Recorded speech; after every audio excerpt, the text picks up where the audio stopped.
Hey, this is the first episode of the Star Wars Unlearned podcast.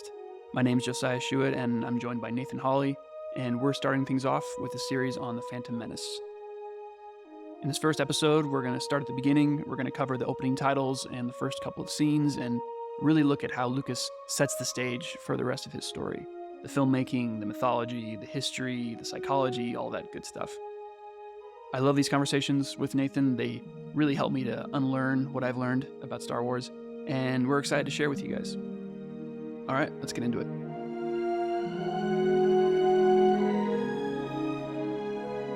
So how did it, I mean, how old were you when you first saw this? Do you remember? Like when you kind of like had memory of it? I really don't know. The one thing I do remember is my mom being upset with my dad because he and I were watching the movie and she walked in right at the part where Darth Maul gets chopped in half. So she totally flipped spoiler. out, why are you showing him this? This is too violent for him. So that must have been when it came out on home video. I know we would borrow a VHS tape of it from my grandpa every once in a while. So yeah, I don't remember the build up to Phantom Menace with all the advertising or trailers or anything. I just remember all the video games and the toys like already being there. I remember going to your guys' house and playing Episode 1 Racer, and I remember my dad, he rented a Sega Dreamcast so we could play Jedi Power Battles. Nice. And I was always Obi-Wan because I loved Obi-Wan. He was always my favorite, and Dad always played as Adigalia and Plo Koon because he had, I think in the game, he had a yellow lightsaber, and my dad thought that was pretty cool. Nice. But yeah, I remember the toys. I had a Darth Maul lightsaber and a Darth Maul mask. I had Darth Maul underwear as a kid. That for some reason I flushed down the toilet as a little kid. Mom took that super well. I think it's because as a kid I'm looking at toilet paper like, well, when something gets poop on it, you flush it down the toilet. So anyway, it clogged the toilet, and I think they had to call a plumber. So yeah, it was a big mess. I thought you were thinking like, Obi-Wan cutting him in half and he goes down the shaft, like, going down the tubes. Yeah, exactly. I was reenacting it. That's awesome. Oh, that's fantastic. But reason I asked is because, like right at the start, we're introduced to, the opening crawl is very political, So I was curious on your thoughts on it as a kid. I mean, did that just go right over your head or did it bother you? Because, a lot of adult fans were really upset with that. But for me, the politics never were an issue. But I was about 12 when I first saw this. Yeah, so I was curious on your take. The politics never really bothered me, probably because I didn't even notice them as a little kid. But even as I got older and watched the movie numerous times, it's still, the politics never bothered me. In fact, as a kid, I loved the Senate scene with all the pods floating around and everything. That was so cool. It was so, not the world that I lived in. It was really mysterious and cool.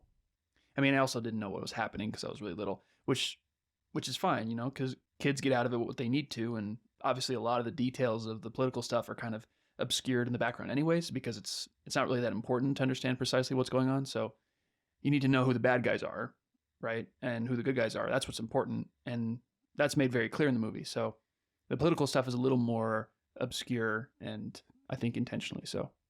But yeah, to get back to the crawl, actually I think we should start with the first words you get, the very first bit of storytelling you get in the movie, which is, the epigraph, a long time ago in a galaxy far, far away. So if you've never seen that before, what does it tell you? Well, it brings to mind once upon a time, right? Or long ago in a faraway land. That immediately makes you think fairy tale, right? Once upon a time, that idea, that phrase, that's been in our literature since at least the 1300s. It probably goes back even farther than that, but that's the earliest we see that phrase being written down. And a long time ago, that how many stories start with those words, right? Countless. And it immediately makes you think fairy tale, legend, myth, folk tale. It gets you primed for the kind of story you're about to see. But the second part of the epigraph totally flips that convention on its head, right? So it's in a galaxy far, far away. So wait a second, a long time ago, I'm thinking knights, dragons, history, and culture of my own world. But now it's saying we're in a completely different place, completely different galaxy. So is this going to be a fairy tale, or is it going to be science fiction? Both, right? You combine those two things together and you get space opera, which is what Star Wars is. It's not a pure fantasy. It's not pure science fiction. It's a fantasy space opera. So this story is going to be in a lot of ways very different from from what I'm used to, but it's also going to hit pretty close to home at the same time. Yeah. Now, tell me what you think about this in light of that. When, I feel like, if I remember, correct me if I'm wrong, but I think George always said, like, I want to make this timeless, So, I mean, obviously you get a little bit of time, especially with the old trilogy, like A New Hope, we see some of the 70s hairstyle. But most of it, though, I mean, he did a pretty good job. And I feel like it bounces off what you're saying, which is this, it's a separate history, it's a separate myth, it's a separate world. It's not, it's not a time period piece. You know what I mean? Didn't George say that? Didn't he say like he really wanted to make that a goal of his? Yeah, definitely. Yeah, definitely. And he definitely had the resources this time around to make it appear more timeless, because in A New Hope, there's a lot of sideburns and mustaches and there's a lot of 70s shining through that movie. But yeah, with Phantom Menace, Lucas was able to change everything up and make it very distinct, very unique. Nobody's hairstyle in this movie was in fashion in 1999. The Queen's outfits are so outlandish and out there, Obi-Wan's little ponytail and braid, like that's actually really weird looking, but it works somehow. It doesn't come off as strange, at least to me. It never bothered me because it was timeless in the sense that it wasn't tied to any one particular period in our history or any one particular culture, but in the context of the Star Wars galaxy, it actually has a very specific time and place, Lucas did actually think of this movie as a period piece that led up to A New Hope, specifically when it comes to the design language in the film. It's a very different time. It's a more elegant time when the galaxy's doing well, where things, especially in Naboo, are more handmade, more artistic. There's more craft put into things. But then you get to Episode 4, and everything is kind of mass-produced, and all the ships, like the X-Wings, everything just looks kind of boxy and utilitarian, and there's not a lot of art in it at all. That's when the galaxy is at its lowest. So, and I know the design director, Doug Chiang, talked about how the design in Star Wars mirrors the change in design in the real world from the 1920s to the 1970s. So it in the 1920s and the 70s had the same change from the handcrafted look to the assembly line look. So Star Wars is timeless, but weirdly at the same time it's very much tied to a progression of history that we can recognize. Yeah. Which is so genius, I remember when you and I went to go see the clothes. You remember how they did the Star Wars costumes? You remember that? I have a lot of notes about that, actually. Man, I remember like just being so blown away by the Queen's wardrobe, and how it was inspired by like our world. I don't remember what country, but you never would have thought that. Like you never would have looked at Amidala's robe and her outfit and been like, wow, that's so from our world, Like it's just amazing how he just crafted all that. Yeah, it's that balance between familiar and totally alien. Yeah. Right. It walks that line, and that's a tricky line to walk. There's a lot of sci-fi like Star Trek, for example. That's one where sometimes it really tries to be way out there and really strange and alien and very unlike anything I've ever seen before. And I love it. And there's also some sci-fi that I think is a little too close to home. Like it doesn't really feel like you're on another planet or in another time even, but Star Wars really, really walks that line well. Wow, so good. Yeah. No, look at that. We got all that off of one line.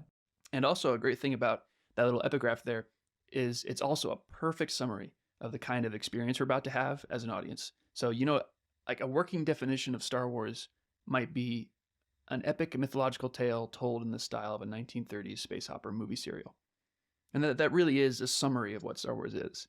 And, a lot of fans would hear that and they think that's a weird definition, but it really is the most apt description I can give. Like the myth part of it, that's the content, that's the heart of it, that's the soul, that's the story.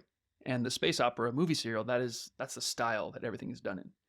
Have you ever seen any of those old Flash Gordon movie serials? I never have. Oh, dude. I need to. I've heard it's like watching so inspirational for Star Wars. Yeah. Yeah, for me, it's the closest thing to Star Wars that isn't Star Wars. It really feels like, Phantom Menace and A New Hope particularly. And I actually watched movie serials for some reason as a kid. I stumbled across them. My grandpa had a DVD of these Batman serials from the 40s. And I'm a huge Batman fan, so I would watch them when I was at his house. And it's really weird because movie serials had been dead for decades by the time the 70s rolled around. So when Star Wars first came out, it wasn't like you could expect those kids who saw it to have seen movie serials and understand that Star Wars is referencing them. But if you do watch them, it's like, oh, okay, all this stuff in Star Wars that people think is, weird or a mistake, it's all intentional because it's exactly what they're doing in Flash Gordon. That's so cool. So it's a little bit of a side note, but I really like what you're saying with what'd you call it? What'd you call that? The epigraph. First line? Yeah. So epigraph. It's like, okay. When you read a book, a lot of times there's a quote or a phrase just by itself on the first page. Those are called epigraphs, I think. Epigraph. I'm like 72% sure. I like how you brought that out, how we ushered you in to like, it's just like this little tiny whet your appetite. Like, here we go, it's starting. And I feel like even with the Clone Wars, they nailed it so well with those little, they call them the fortune cookies, like it's the same idea, but it was like, oh man, just this quick little like, here you go, here's this little taste. So genius. Like I never even thought about it and how excited you get. That's cool. Well, it prepares you because it's this little transition that takes you out of your world and literally it sets the stage. That's exactly what it's doing. It's letting you know that what you're about to experience is an ancient tale in a place that's very, very different from yours. So from the moment you read that, you're not in a movie theater anymore. From this point forward, you are transported, and that epigraph kind of sets the stage for that. And you don't have to put that in there, but you could go right into the crawl or a narration or something. But it's a nice little cushion before you're thrown into the exposition of the crawl. And the crawl, let's just get to the crawl, because even just the title of this whole thing, when those words come up, I Star Wars. I love the name Star Wars because there's not a lot to that title. It doesn't really tell you much. Like, yeah, for sure, there's going to be wars in the stars, but that's only half the story. Only half the story is that political story of how democracy turns into a dictatorship. The other half, of course, is that great family drama that we get, that incredible personal story. That part isn't in the title at all. And so the title sounds exciting. It sounds exciting. It's intriguing. It gets people to the theater. Like Star Wars, sounds good. I like sci-fi. This will be fun.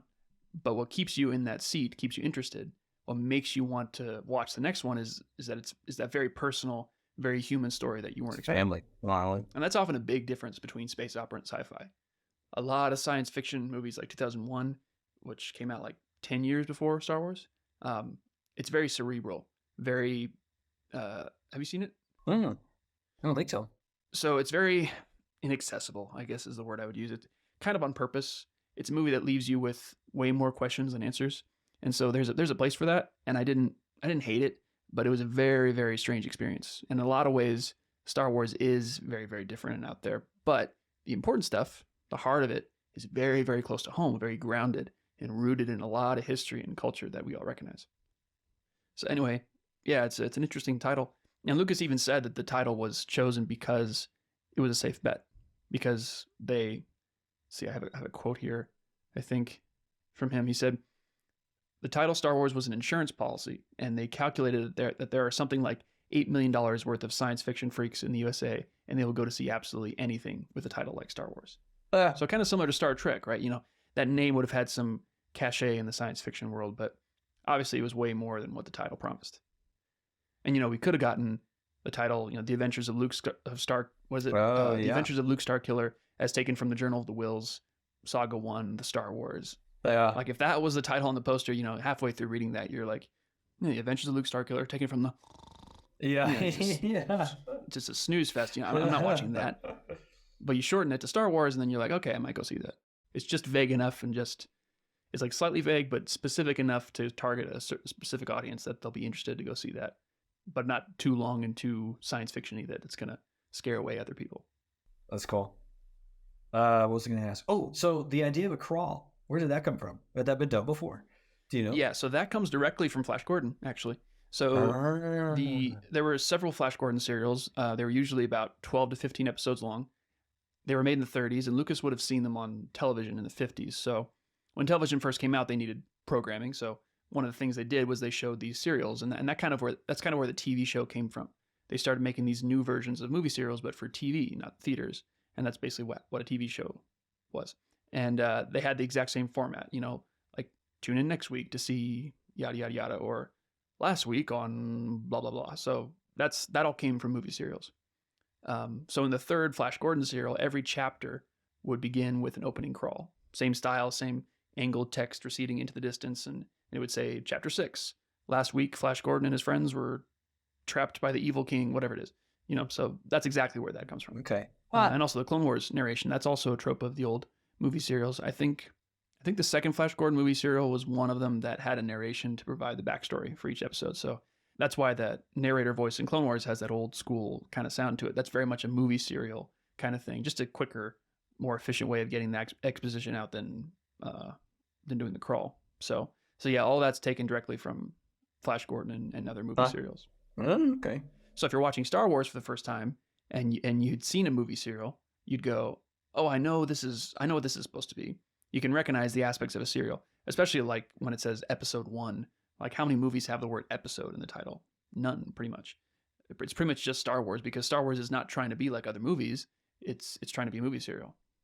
And even the name, Phantom Menace, totally comes from the world of comic books and pulp magazines.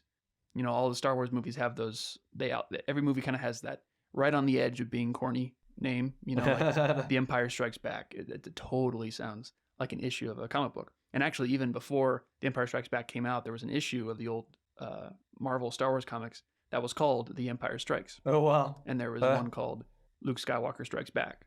So we're very much in that kind of comic book pulpy action adventure world. And even the phrase Phantom Menace, I think, is used in a Flash Gordon comic. So the Phantom Menace is very 1930s comic book adventure serial kind of language.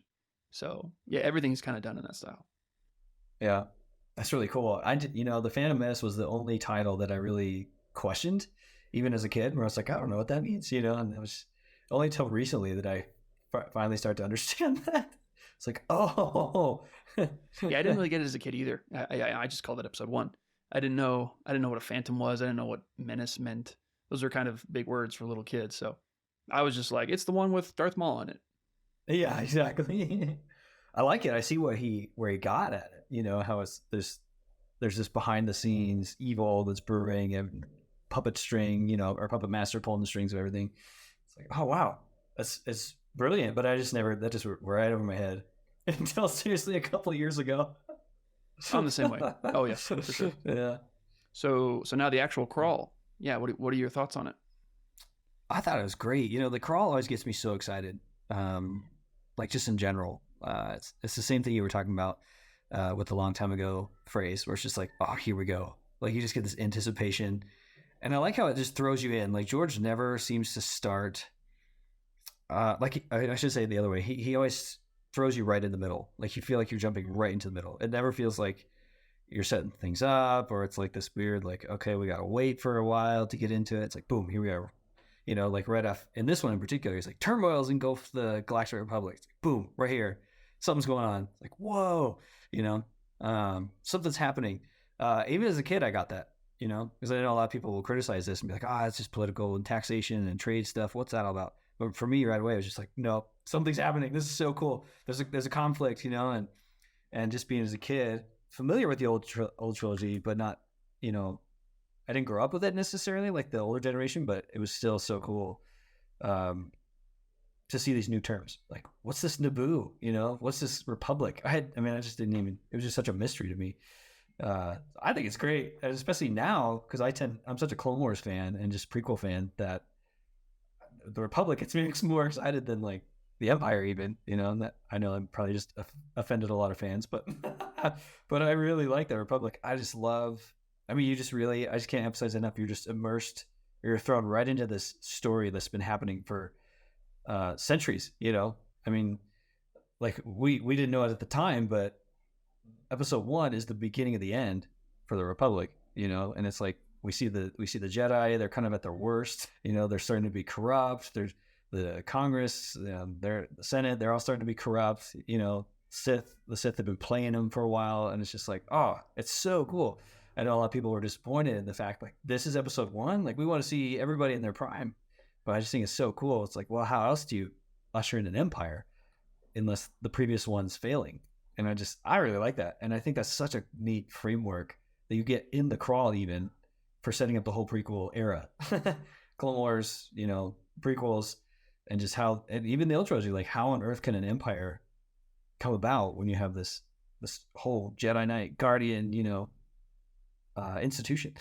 And I just love how it just throws you right into that. Oh man, something's wrong, right away. Oh yeah, and I never thought about it, but you're right. You're so right. We don't get to see the galaxy in its heyday, right? We jump in right as it's on the edge of the cliff about to fall. Like technically we're fine. Like it is the height of the Republic. It's the height of the galaxy, but like we're technically fine right now, but we are so close to not being fine. Right on the edge of the cliff. So it's a really cool place to start the story, right? It's efficient storytelling because by starting in the middle of the Republic's downfall, or right at the beginning of the Republic's downfall, you can simultaneously see what it used to be, what it should be, and what it currently is, which is not what it could be, you know? Yeah. And I love how George does that. He doesn't focus on the little tiny details a lot, you know? I mean, he will, but he's not going to tell you everyone's backstory, you know? Like he's not gonna set aside this whole series or this whole movie to be like, here's this one side character. You know what I mean? Like he just lets you fill it in, and it's just like here, and you see that he's like, there's this whole history to this galaxy, but I'm just gonna let you fill it in. Boom, we're here, right? You know, it's so cool. Like something as small as a trade dispute is a big enough deal to send Jedi to. You know, so it's like, okay, this tells you something about the story and how the Republic is right now. It's not good. You know, like that's yeah. So I just think that's so cool. And, you know, imagination is so powerful. Like, you know, who was it? I think you told me this. M. Night Shyamalan. He was so genius because he so often never showed you the monster, you know, in his movies. Or if he did, it was just like the very end. It's just that letting you imagine it and letting your fear build up. And I feel like George is kind of doing that a little bit. It's a Jaws effect. Yeah. Yeah. Where he's kind of doing that here. He's like, you have this huge history of this huge galaxy. I'm going to leave that to your imagination. There's a conflict happening here. Get ready, you know. It's like, oh, this is so cool. This is in the crawl, and here come the Jedi. You know, yeah, totally. And that approach that Lucas has, he really comes from when he went to film school. So he didn't really watch a lot of movies growing up as a kid. So when he went to film school, he was exposed to all these different kinds of movies, like foreign films, and so specifically, it was the movie Seven Samurai, which I love that movie. And not only is it a foreign film, but it's also a period piece. So it takes place in feudal Japan. So not only was Lucas unfamiliar with that culture, but he didn't know anything about that time period either. So he was like extra lost, right? But he was still able to follow the plot and understand the relationships between the characters. He knew what people's motivations were. All that was very easy to follow. But at the same time, there was this whole world happening in the background that was strange to him. And it was made for a Japanese audience, so the movie doesn't explain it. It just assumes you know that history. It assumes you know that world. And there's a lot of that in Star Wars. The crawl gives us zero context, right? What's the Galactic Republic? What's the Jedi Knight? You know, the whole movie plays like, of course, you know what lightsabers are and how droids work, but we know nothing, you know, because it's the beginning of the story. It's episode 1. It's chapter 1. And so you got to introduce stuff like that. That's like, I guess there's a lot of stuff that we do actually learn about because yeah, we are introduced to things because it's what do you do in the first chapter of a story? You introduce the characters, introduce the world, introduce the conflict, and you start with a normal day. Like most stories start out with everybody going about their day, business as usual, and then somebody, you know, gets bitten by a radioactive spider, and now we have a story going, you know. Yeah. And the crawl sets up that kind of boring day-to-day normal state of the galaxy. You know, the stars aren't doing the wars yet. Nothing too interesting seems to be going on. It's boring politics mostly, right? And what we're seeing is the day in the life of these Jedi Knights. This is what they do all day. They're basically, Lucas says, like they're marshals in the Old West. They're sent out to settle disputes. Somebody's not sharing their toys, and the Jedi are mom and dad coming in to make sure everybody plays nice, right? And also, it's kind of a sad state of affairs when the closest we get to a normal average day in the galaxy is turmoil in the Galactic Republic, right? A normal day is still not a great day in this galaxy. That's what we're learning. And if we've never seen Star Wars before, we're learning all kinds of stuff here. There's a trade federation. They're greedy. So obviously the bad guys. And they're picking on the little planet of Naboo. Obviously, they must be the victims here. Also, it says Congress is endlessly debating the issue. So the system is broken. It ain't going to be helpful here, right? And then it says, I missed this for a really long time, but it says the Jedi are secretly dispatched by the Chancellor. The Senate is so ineffective that the Chancellor goes, well, this is a dead end. I'm just going to circumvent this whole thing and send the Jedi myself and not tell anybody. Which again, but it's cool because you get that. Go ahead. Go ahead. No, go ahead. I've been talking for an eternity and a half, so go ahead. No, you're good. I just to piggyback on what you're saying, like you get the surprise in this. You know, like the Congress, like you said, they're just kind of in there boring, like keep the wheel spinning. So the Chancellor's like, fine, I'm gonna take it and put it on my own. But you see that alarming chain of events. You know, like something's off, and it's like, whoa, what's happening here? And it's serious enough to send the Jedi, and yeah, I just think that's cool. Yeah, it's kind of what you're saying. It's like, whoa, something shocking is happening here. Yeah, and this whole scenario, this whole problem gives us our first look at the political influence the Chancellor and the Senate have over the Jedi. And it's not bad yet, but it will be. But for now, the Jedi are serving the Republic, and that's great. And speaking of Jedi, we get our first mention of Jedi here in the crawl. Again, you've never seen Star Wars before. You're thinking, what even is a Jedi? It says they're guardians of peace and justice in the galaxy. So that's interesting, but I don't know what a Jedi means. I don't know what a knight. I do know what a knight is. Are they going to have? Are they going to have suits of armor? Or again, that question of how much of it is going to be like the world I know and the history I know, and how much of it is going to be totally different. I think the music is interesting here too, because it's the first time hearing the main theme, and it's in a major key. It's a march. Oh, so epic. Yeah. But the thing is, outside of the opening crawl, we don't get this theme very often in these first 3 movies, which is weird, right? I mean, if it's the main theme, how come I'm not hearing it? Well, what we don't know yet is that it's not just the main theme, it's Luke's theme. And we don't hear it much at first because things are going badly in these movies. It hasn't been earned yet. But when Luke shows up, that's the turning point in the story. His appearance in the story heralds the coming of hope and victory, and the music reflects that. So for now, we only get snippets of the theme. We never get the full measure of it until episode 4. Yeah, so cool. Yeah. Well, I think we've beaten the crawl to death. We can probably move on. So good. But what do you think of this first opening scene here? Oh, man. I love how it just kind of fades in every single movie. It just kind of it just fades up, and it's just a stillness. Like you said, there's this huge enticing, like, get ready, something's going to happen. It's just like, we're going to just let you sit for a minute. And then you see the ship. I love how every single time you just get that ship. And, I mean, of course, you just can't beat the epic episode 4 where the Star Destroyer comes overhead. But I don't know. I mean, this one's just so awesome.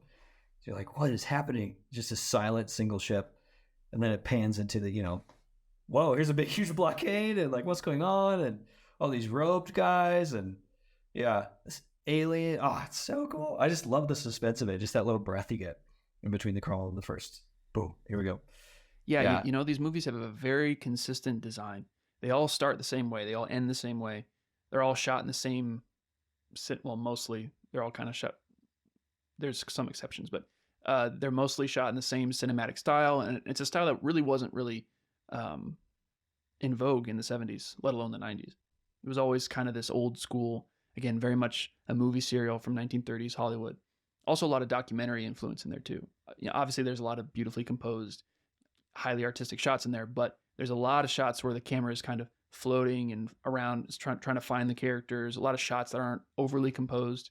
It really gives off this sense of realism that Lucas was going for. That all this is kind of being captured in the moment instead of being a pre-planned, overly staged tableau tapestry kind of thing. Because George Lucas came from documentary filmmaking, and when they were making A New Hope, they were originally going to go for like a full-on documentary style. So they hired Gilbert Taylor, this cinematographer who had done a lot of documentary style stuff. But he kind of fought with Lucas a little bit on that style. He kind of wanted to shoot a little more traditionally.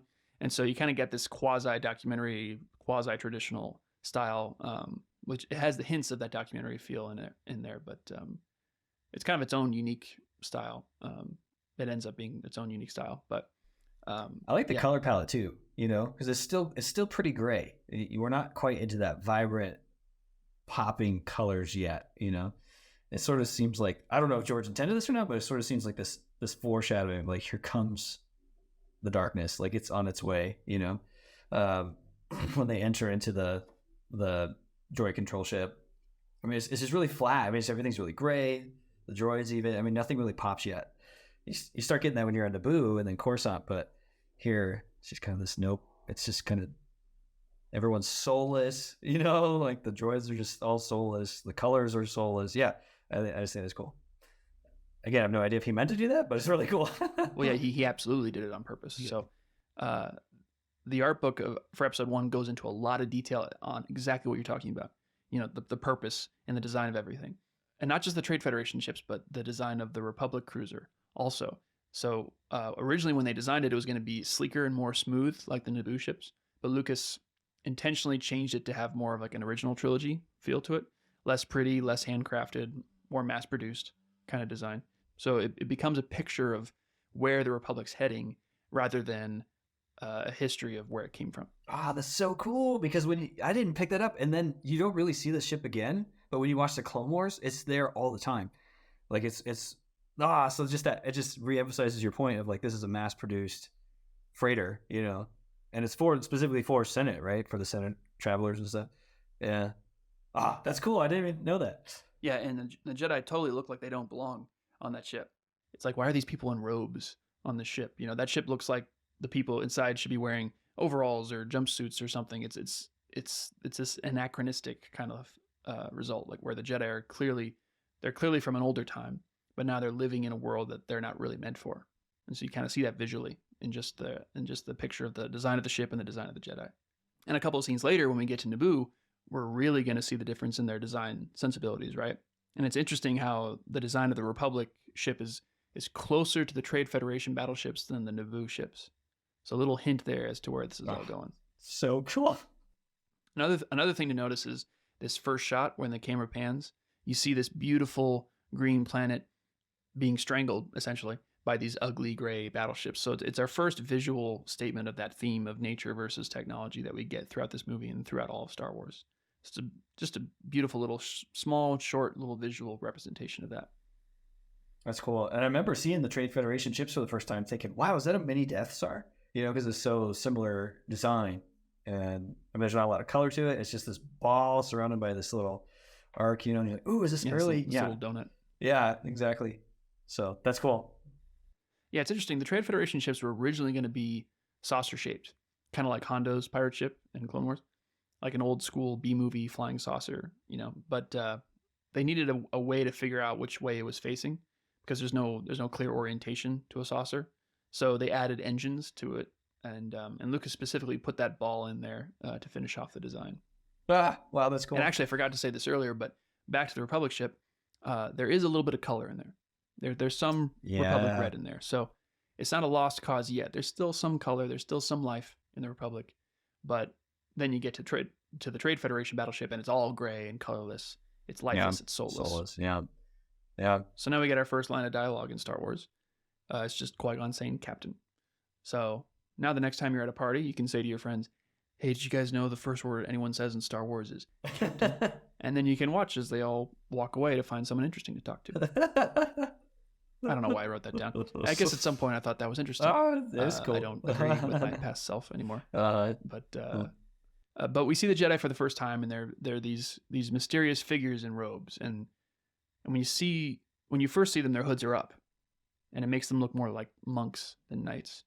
And then Gunray comes on the screen, and we get our first alien in Star Wars. Back up just 1 second.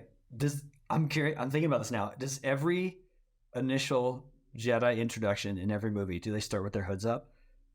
I mean, Luke does, right? In Return of the Jedi. Obi-Wan does in New Hope. Luke does, and Obi-Wan does in Episode 4. Oh, I think you're right. In Episode 2, they don't. Well, that's true. Episode 3, they don't do that either, huh? Okay. Yeah, you're right. I thought that'd be really cool. And in Empire, I guess, Obi-Wan has his hood up as a Force ghost, but I don't know if that counts. Yeah, he's a ghost and everything, but either way, I was driven wrong. But honestly, that's good. You know, that's the stuff you look for, because even little things like that counts as storytelling. All that stuff is intentional to some degree. None of it is by accident. Of course, you can read too much into it, but it's all meant to be read into a little bit, at least, because the physical appearance of the character tells you so much about them when you first meet them. Like with the Neimoidians, our first aliens in Star Wars, when you first see them, you immediately know they're bad, right? I mean, look at their clothing. It's designed to look odd and evil. It's dark. It's got these weird shapes and angles. And New Gunray just feels so slimy, you know, like even right off the bat. Yeah. First impression, you're like, oh, that guy's just slimy, you know? He's corrupt. He's a crook. Yeah. And I love how he's like, oh, the blockade is perfectly legal. Nothing bad going on here. It's like this guy's hiding something for sure. And it's interesting you said slimy, because they're very reptilian looking, very snake-like, right? And humans have a very deep and very old instinctual reaction to snakes. It's in our DNA at this point. It's why we immediately jump out of the way if we see something. So if we see anything even slightly resembling a snake, you don't have to teach that. You know, it just goes so deep. Children already know that there's something up with snakes, right? So when you see a character who looks like a snake dressed in creepy clothing, probably stay away from that guy. You know, when snakes are around, you need to be careful, right? That's the lesson, right? That's what we already know. And so this image kind of conjures that up in our minds. Yep. And his tone, the look, everything. Yep. I never thought of Newt Gunray as the first alien you see. That's cool. I had never thought about that. But yeah, you're right.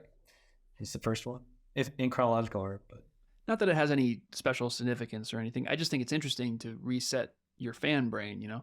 Okay, I know nothing. All I know at this point is that I have 2 Jedi, whatever those are, 2 pilots, and this alien guy over there. That's all Star Wars is. That's all Star Wars is to me right now. So from that perspective, it's a big deal when the first alien shows up. It's just interesting how we start and how we go forward from here. But what do you think about battle droids? We see battle droids for the first time. Yes, the battle droids. For the first time. Again, I really like the soulless. I mean, there's an eerie feel. They all just turn around and stare at the ship, and it's just that's your introduction, and they're just lifeless, not lifeless necessarily, but just a soulless. Yeah, it's creepy. Like you said as a kid, right away, like, ooh, something's off here. I can feel it.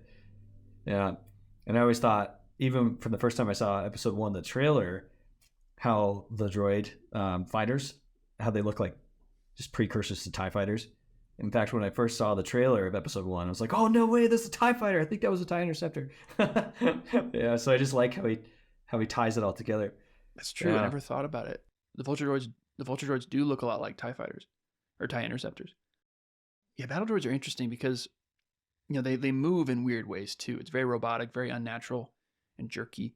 You don't look at that and go, oh, that thing looks cuddly, I should give it a hug. We don't even know they're battle droids yet, but already you can tell there's something off about them. There's something off-putting about them, that they're like these walking skeletons. So as a kid, you know that these things are probably bad.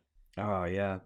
And even how the ship, like the camera angle when the Republic ship first enters in, it kind of, as you see it closing in on the Trade Federation ship, it kind of angles, so you get this, like, it's just this eerie, like, something's off here, and the droids start walking in towards the ship, and it's just like, ooh, something's off. It's cool. I like it. I like it a lot. Yeah, and the hangar is like this big mouth that's swallowing this little ship.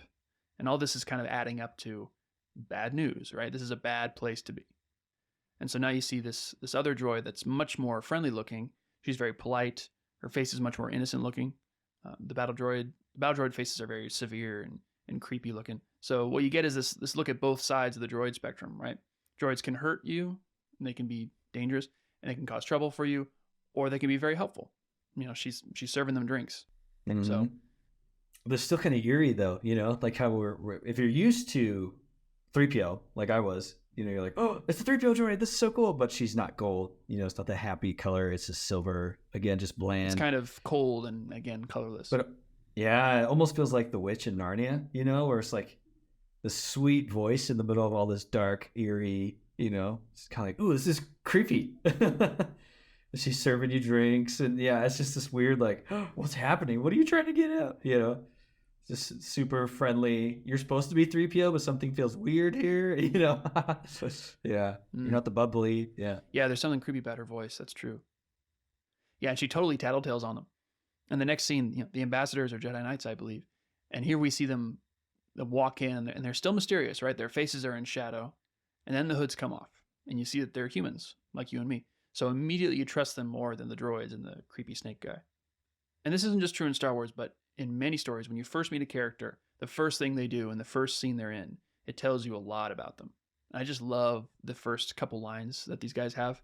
Yes. So let's talk about that. Let's talk about the introduction of Qui-Gon and Obi-Wan. What do you think of that? Oh, it's so cool. I love it because you get Obi-Wan. I mean, you get the big reveal. They pull the hoods back. And Obi-Wan right off the bat, I have a bad feeling about this, And Qui-Gon's like, I got nothing.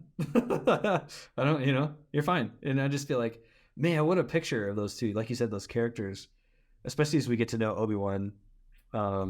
He's always nervous, just kind of cautious. I think Obi-Wan would use the term cautious. Where Qui-Gon is just totally confident in the Force. He's like, whatever. This is the will of the Force. We got this, And both are legit. But I just think it's so neat. Like Qui-Gon, I've heard this, and maybe you told me this. Qui-Gon is the epitome of what, like, I think a perfect Jedi should look like. And you just get that sense. It's like Obi-Wan's capturing everything the audience is feeling right now. Like, ooh, I have a bad feeling about this. Classic Star Wars line, right? And then you get Qui-Gon, who's like the dad. He's like, it's okay, son. Everything's all right. Okay. He's that solid presence, that comfort, you know, when Obi-Wan's just totally capturing us the rest of the time. Like, oh, something's off here. What's going on? Yeah, well, what great casting, right? Liam Neeson, first of all, he's got a great voice. He's tall. He has a kind face. Just very reassuring all around. But he also has a great presence. It's probably why he was cast as Aslan, right, in Narnia. Qui-Gon he's the good father. He's the archetype. He's that archetype for sure, much like Aslan is. And with Obi-Wan, he gives us the first "I have a bad feeling about this" line. And in this whole movie, he's unsure, uneasy. Like, I don't know about Jar Jar. I don't know about Anakin. Cautious is a perfect way to describe him. He's very rigid in his thinking, and he can't see past the Jedi code. Like Qui-Gon's much more cavalier, much more confident. He's not as reckless as Anakin. He's been able to incorporate that rebellious streak into being a Master Jedi. And he also knows about life beyond the Jedi and their temple, right? When he goes to Tatooine, he tells Anakin he's seen a pod race before. So he's been to shady spaceports before. He's not hiding in the temple. He's out there in the galaxy and taking Obi-Wan with him. When we go visit the rest of the Jedi in Coruscant, they're up in the tower kind of questioning Qui-Gon's judgment. While these two Jedi, when we first meet them, they have boots on the ground. They're in the thick of it. They're getting their hands dirty. And Qui-Gon's trying to shake Obi-Wan out of his bad feeling about this mentality. Yeah. That's a great perspective. And I just now thought of this, like Obi-Wan's first line. I mean, it just captures who he is all the way through the prequel era. I mean, we really don't see him turn until A New Hope, where he's confident, he's calm. I mean, you know, like the Clone Wars episode 3, he's funny, he's kind of ornery, he's more relaxed, but you still get this sense that he's not sure. You know, like through the Clone Wars and through episode 3, you really get this sense where he's talked himself into, okay, Anakin's fine. You know, like and you even like when he's trying to tell Mace Windu, like he's okay. He's never let me down before. You can kind of get this sense of like, I have a bad feeling, but it's okay. I'm going to go with it, you know? But you really don't get that peace, that calm until episode 4, where he's just like, no, life is good. I trust the Force, you know? Yeah. Whereas Qui-Gon's just boom, right off the bat. I'm going to trust in the Force all the way up through even Darth Maul, you know? He knows this is okay. Like the Force is going to be in control here. I just think that's such a cool picture of trust and faith and peace. Yeah. And it's funny too how Obi-Wan brings up this, you know, it's not about the mission master. It's something elsewhere, elusive. This idea of like something's wrong in the galaxy here. We've already established that just through the crawl. You know, something is eerie. Something's out there. This Phantom Menace, and it's just a beautiful thing. And Qui-Gon's just not worried about it. Yeah, don't center on your anxieties, Obi-Wan. Yeah. That's a good point, because Obi-Wan is worried about something that hasn't happened yet. It's elsewhere. It's elusive, like he says.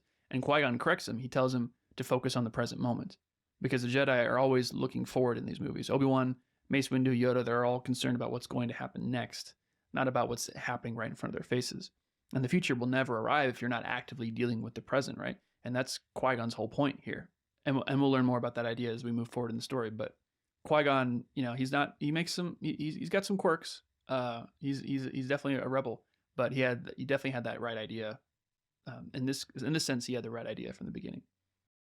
Yeah, which we'd even see Yoda grow into that, because he won't be that way until Empire Strikes Back. Yeah, because Obi-Wan says here, Master Yoda says I should be mindful of the future, but in Empire, Yoda tells Luke, don't look to the future, keep your mind on where you are and what you're doing. So Yoda becomes, right? He becomes Qui-Gon's apprentice essentially in Clone Wars and Revenge of the Sith, and by the time he gets to Empire, he's completely changed his mind. Yeah, Yoda's arc is so cool in these movies. I love it. And it's so subtle. Like, you don't sit there and go, oh, this is a Yoda arc, you know? But it's there the whole time. You're like, oh, look how he's grown. Yeah. Oh, that's so cool. Yeah. And Qui-Gon brings his attention back, you know, be mindful of the living Force. I feel like that's a key part of Qui-Gon. And we see that really fleshed out in Clone Wars. Not so much in the movies, but a little bit.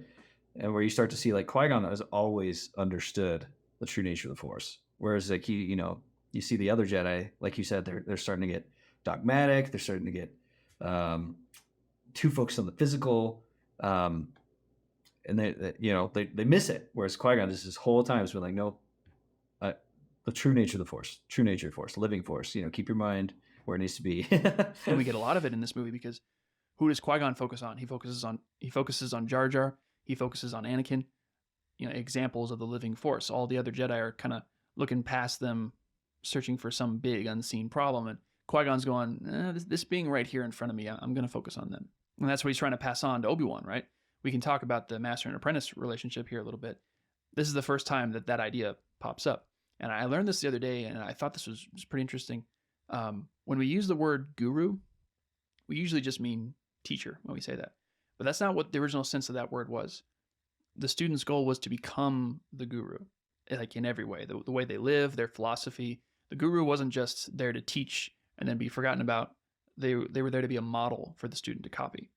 And Qui-Gon is the guru for that Obi-Wan is trying to pattern himself after, right?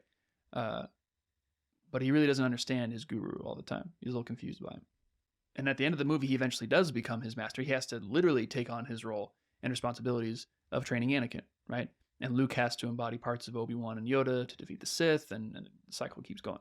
And of course, Anakin ends up picking the wrong guru and embodies too much of Sidious, right? So anyway, I just learned about that guru thing, and I thought it was a good way to understand the master-apprentice dynamic. It's not just teacher and student.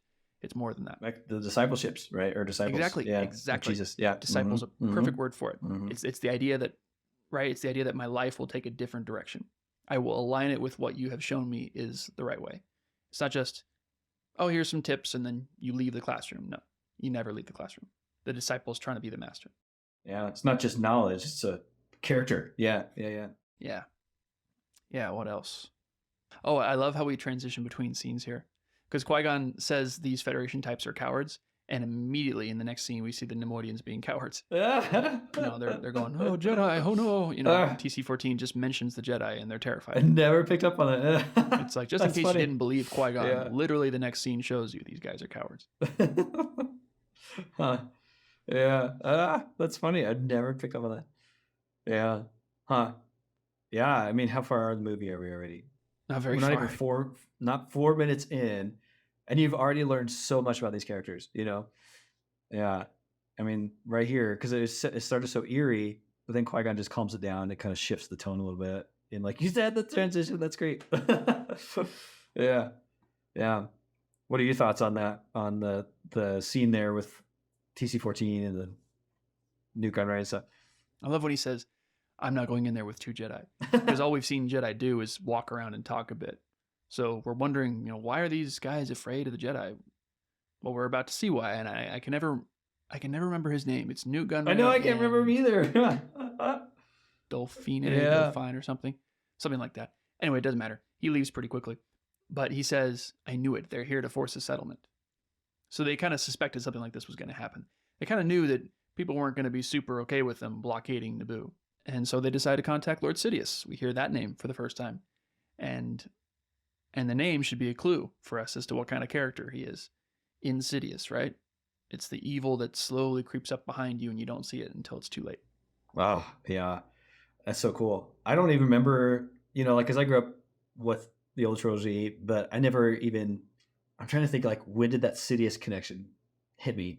I can't even think about it, maybe during the Clone Wars, where it's like, oh, Sidious. And we start to see him as an actual Sith. Yeah. Versus just, I don't know. In my mind, he was always the Emperor. It was just kind of his own thing. But to think of him like as the Sith and Lord and Darth, it's like, oh, this is cool. Yes. Ooh, I was going to ask you this. Tell me if I'm just reading into this or if there's something to it.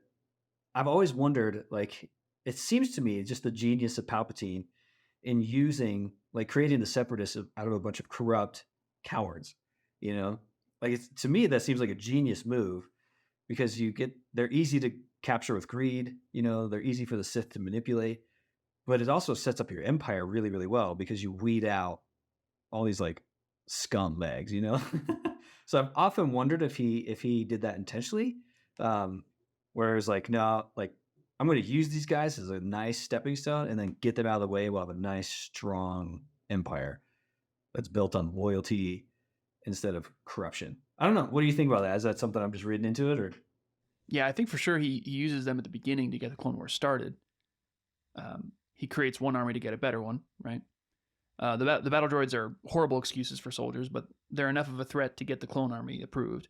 So in Sidious's big battle plan, the Separatists are acting like the first wave of grunts that are just sent out to die. They're there just to throw themselves on the enemy spears and cause enough chaos and then thin the herd enough so that the better soldiers can swoop in and win the day. And that's the Republic and the clones that he's going to turn into his empire. But does that get rid of greed and corruption, and does that give him loyal subjects? I don't know. That's an interesting... I haven't really thought about that too much. I'll have to do some homework on that. My instinct is to say no, that the Empire is greedy. But I'll have to do some homework on that. I'm not sure.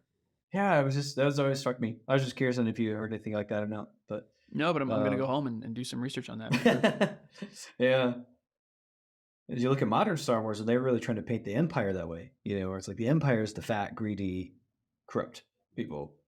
And that's always rubbed me a little bit wrong. Like, you watch the original trilogy, I mean, there's some, the Empire is a lot like Anakin, where it's like super loyal, but willing to go the distance to do what needs to be done. You know what I mean? Like they use fear, but I've never looked at the Empire and thought, oh, they're just corrupt, they're greedy. Like I've never looked at them that way. I don't know if that's just me or not, but yeah, it's interesting. I don't know if I'd use the word loyalty for Vader and the Empire. I think he's more afraid of Sidious than anything. I think he's loyal to Sidious because if he isn't, he's going to die. I think it's mostly fear. Fear will keep the local systems in line. But there's definitely loyalty there. Maybe it's a blind loyalty. I would put blind in front of loyalty there. Like stormtroopers are a good example of that, right? They're human, but they act like battle droids. Mindless, soulless. They never take off their helmets, right? We never see their faces. They have no identity. They might as well be robots. In fact, a lot of people thought they were robots when the first movie came out. But for sure, there are people who are passionate about the Empire and its cause. Like, what's his name in Episode 4? Oh, man. The guy Vader chokes out. Admiral Mahdi. Yeah. He's all in.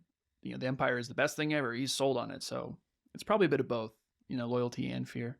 Yeah, because I feel like they play that up in Clone Wars a lot, where Palpatine's just kind of the hero, and he even uses that to get the public against the Jedi, and some of those arcs where he's like, look at the Jedi, they dropped the ball again. Look at the Jedi, they keep screwing it up, and he just keeps solidifying them like, look, I am your savior.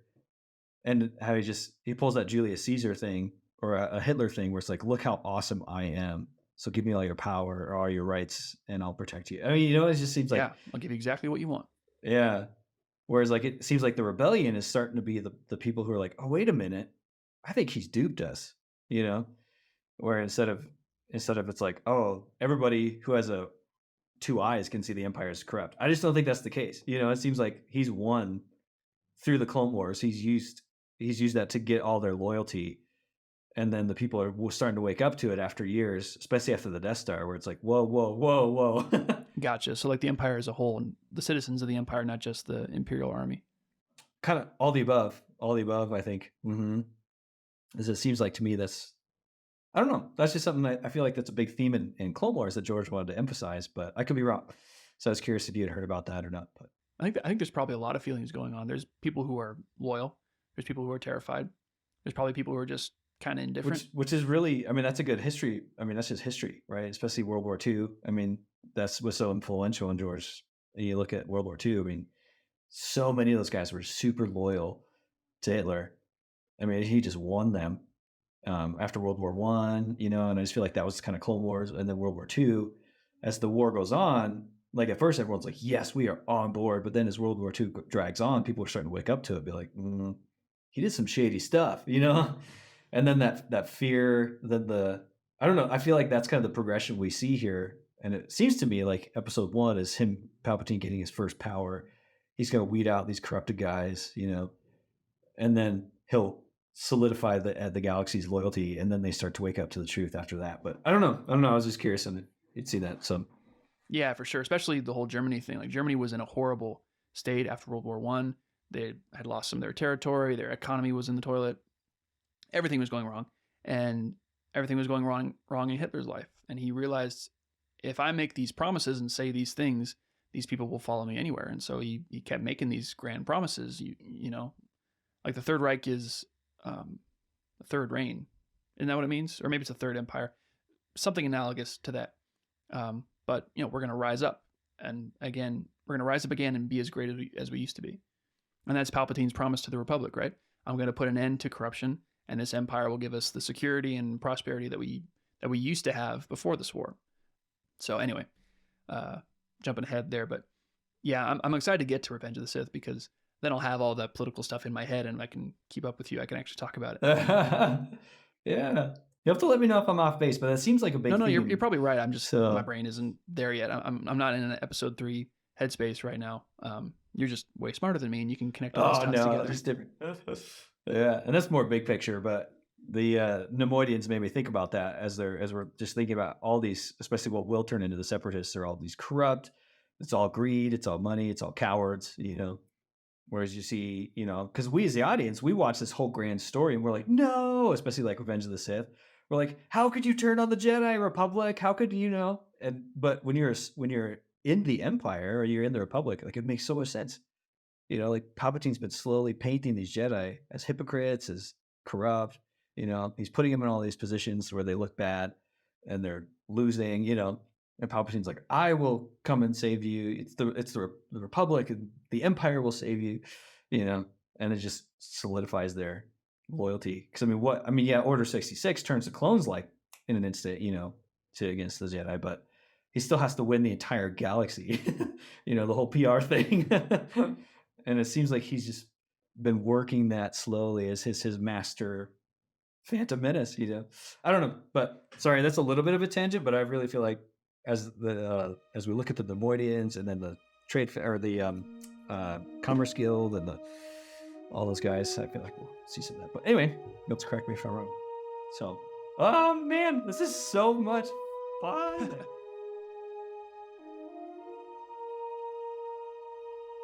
All right, that's it for our first conversation on the Phantom Menace. Up next, we're going to talk about the introduction of Darth Sidious and Queen Amidala, and we're also going to get into the action with the Jedi slicing through battle droids. It's a fun one, so join us for that. Thanks for listening, and on to the next one.